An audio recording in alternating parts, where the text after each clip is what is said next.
रितलाल यादव हो या कोई हो, कोई भी आरोपी हैं, जब तक सुप्रीम कोर्ट से उनका सजा कन्फर्म नहीं हो जाता है तब तक उनको निर्दोष माना जाता है। बिहार में देखा है आपने, शहाबुद्दीन की मृत्यु जेल में हो गई है, तो बहुत सारे जेल में मृत्यु होती है।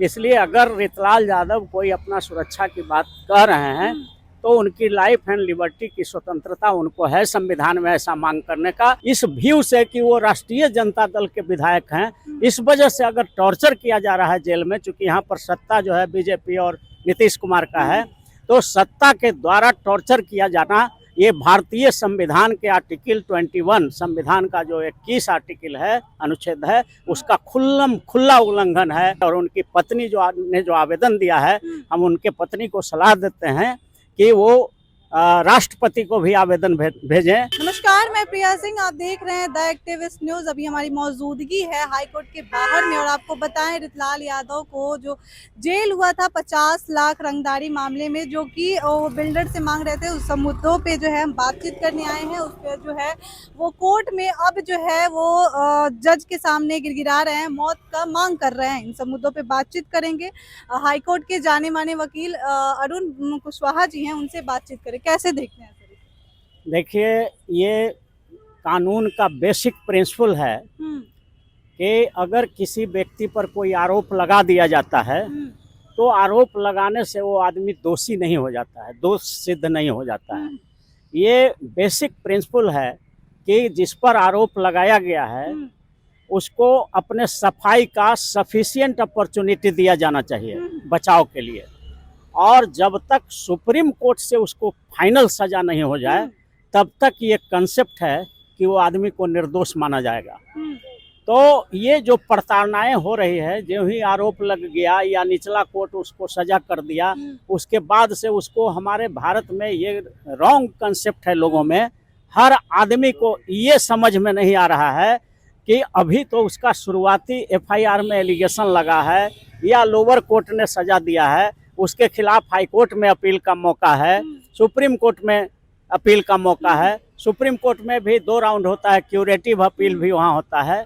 तो अभी किसी व्यक्ति को दोषी मान करके बैठ जाना और उसके खिलाफ प्रताड़ना करना उस पर, ये बिल्कुल कानून के खिलाफ है। इसलिए हम जैसे लॉयर जो एडवोकेट हैं और संविधान विशेषज्ञ का डिग्री हमको मिला हुआ है, सुप्रीम कोर्ट के जज के साइन से हमको संविधान विशेषज्ञ का ये सर्टिफिकेट मिला हुआ है।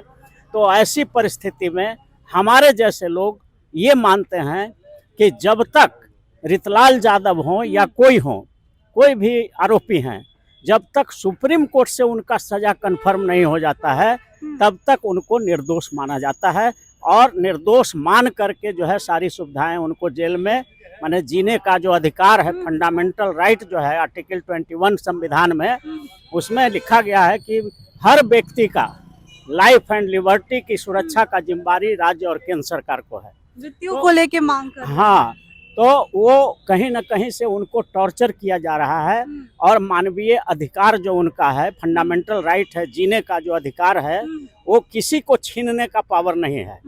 इवन कि वो अपने खुद भी, भारत का संविधान और यहाँ का जो क्रिमिनल लॉ है वो किसी को इजाज़त नहीं देता है कि आप मरने के लिए आप इच्छा मृत्यु मांग लीजिए और आपको मिल जाएगा, ऐसा कोई कानून नहीं है। जेल के अंदर जो है उन्हें मारने की भी कोशिश की जा रही है। इस पे जो है उनकी पत्नी जो है विधानसभा के जो अध्यक्ष है उनके पास जाके इस चीज को लेके मांग की थी। बिल्कुल, ये बिल्कुल सही मांग है उनका, क्योंकि जब तक उनका केस चल रहा है, अपील है, हाई कोर्ट में आएगा, सुप्रीम कोर्ट में, तब तक उनको दोषी नहीं माना जा सकता है और वो निर्दोष अभी हैं।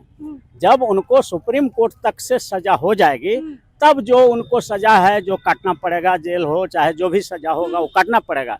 लेकिन अभी से उनको ये मान करके, अगर राज्य सरकार पॉलिटिकल वेंडेटा से या इस व्यू से कि वो राष्ट्रीय जनता दल के विधायक हैं, इस वजह से अगर टॉर्चर किया जा रहा है जेल में, चूंकि यहाँ पर सत्ता जो है बीजेपी और नीतीश कुमार का है, तो सत्ता के द्वारा टॉर्चर किया जाना ये भारतीय संविधान के आर्टिकल 21 संविधान का जो 21 आर्टिकल है, अनुच्छेद है, उसका खुला उल्लंघन है और ऐसा नहीं होना चाहिए।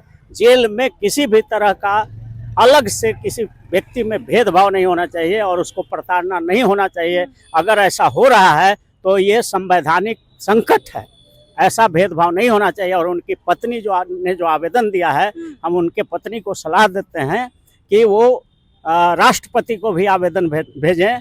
आप मानवाधिकार आयोग है, ह्यूमन राइट्स कमीशन है, उसको भी देना चाहिए और बिहार के मुख्यमंत्री को भी देना चाहिए, प्रधानमंत्री को देना चाहिए, राष्ट्रपति को देना चाहिए, यहाँ के गवर्नर को आवेदन देना चाहिए कि अमानवीय व्यवहार किया जा रहा है, ह्यूमन राइट्स का उल्लंघन किया जा रहा है उनके साथ जेल में।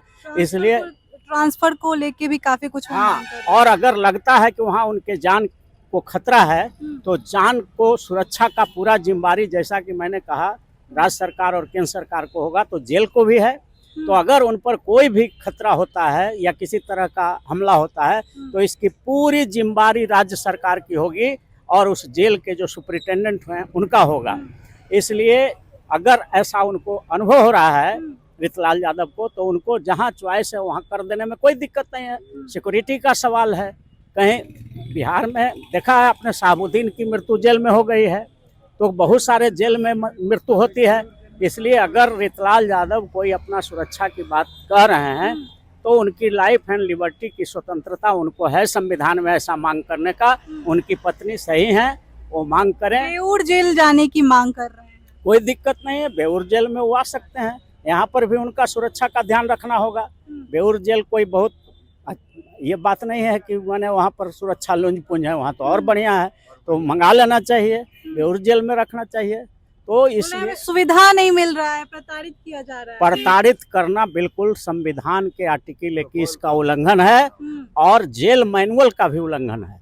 किसी भी व्यक्ति को जब तक वो सुप्रीम कोर्ट से दोष सिद्ध नहीं हो जाता है फाइनली, तब तक उसको निर्दोष माना जाता है। और जब निर्दोष वो आदमी अभी है तो उस पर किसी तरह का प्रताड़ना या दोषी होने के बाद भी जितना सजा है उतना ही उसको काटना है, न कि आप उसको टॉर्चर करेंगे। अब जो है वो अपनी मृत्यु का मांग कर रहे हैं, तो क्या कुछ ये सब नहीं, ये मृत्यु का मांग करना ये संविधान में या भारतीय कानून में अलाउड नहीं है। संविधान में कहीं ऐसा नहीं है, बल्कि अपना जान खुद भी देने का अलाउ नहीं है, वो भी ऑफेंस हो जाता है। आत्महत्या भी एक ऑफेंस है, इसलिए वो इजाज़त नहीं मिलेगा उनको। और इस तरह का मांग कर रहे हैं तो सरकार को सोचना चाहिए कि कहीं उन पर बहुत ज़्यादा प्रेशर तो नहीं है, टॉर्चरिंग तो ज़्यादा नहीं हो रहा है।